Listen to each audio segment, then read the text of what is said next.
Bonjour and welcome back for week 17 of the Stitch Party Stitch Along.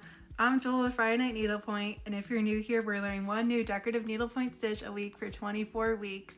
And don't worry, you're not late to the party. You can join at any time. You can get the free digital chart on my website.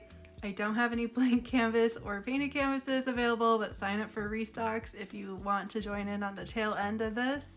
Otherwise, if you're watching from the future, happy to have you join us.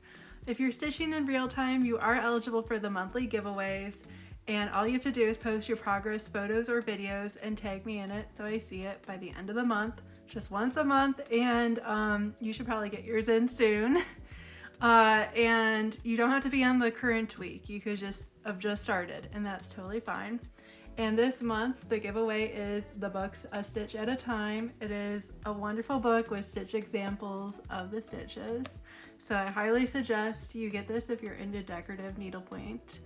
And we have one giveaway winner this month, so keep posting.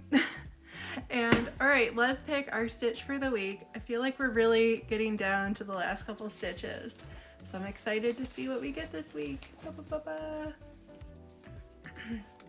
And this week is wicker. I think that's a nice, easy stitch to do for this week.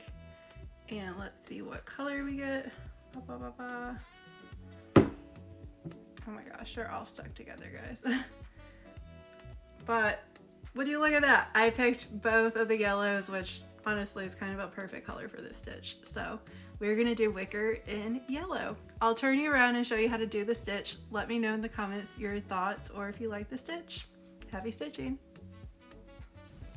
All right, we're starting in the top left corner, but we're gonna go down 4 intersections and then go up the 4. And so you're basically going to have 3 empty holes in the middle of your stitch. And then you're gonna do your 3 stitches vertical all together. So you should have 3 vertical stitches going 4 intersections up, and then you're going to switch to doing them across. So I'm starting in the hole above where my last stitch started, and then doing the 4 intersections across. Now, the reason why I'm coming up underneath my previous stitches is so that I don't split the thread, because then it will start to look weird. So I'm trying to have the top stitch lay nicely while coming out underneath. You can certainly do the opposite and end your stitch underneath your previous stitches. It's just your preference. And then now you're going to switch to your verticals, and you're going to do your verticals on top of the holes where your horizontals were laid. So basically you shouldn't be seeing where any stitches stop and start on the sequence. So you're just going to keep alternating until you get to the end of the row. And then when you finish that row, now instead of verticals, we're going to do horizontals, and we're going to lay those across where the vertical stitches started from. And I'm coming now the same way that I was doing the previous row, where we're doing the horizontal stitches from left to right, and then doing some compensation next to the bamboo stitch, just trying to not interfere with that stitch as well. So that's really the only tricky part about this stitch. It is very, very easy to compensate. All you have to worry about is your vertical and your horizontals. So when you're doing your next row, you're just going to alternate the stitch that you did above it on the previous row. So if it was horizontal, now you're doing vertical. If it's vertical, you're now doing horizontal.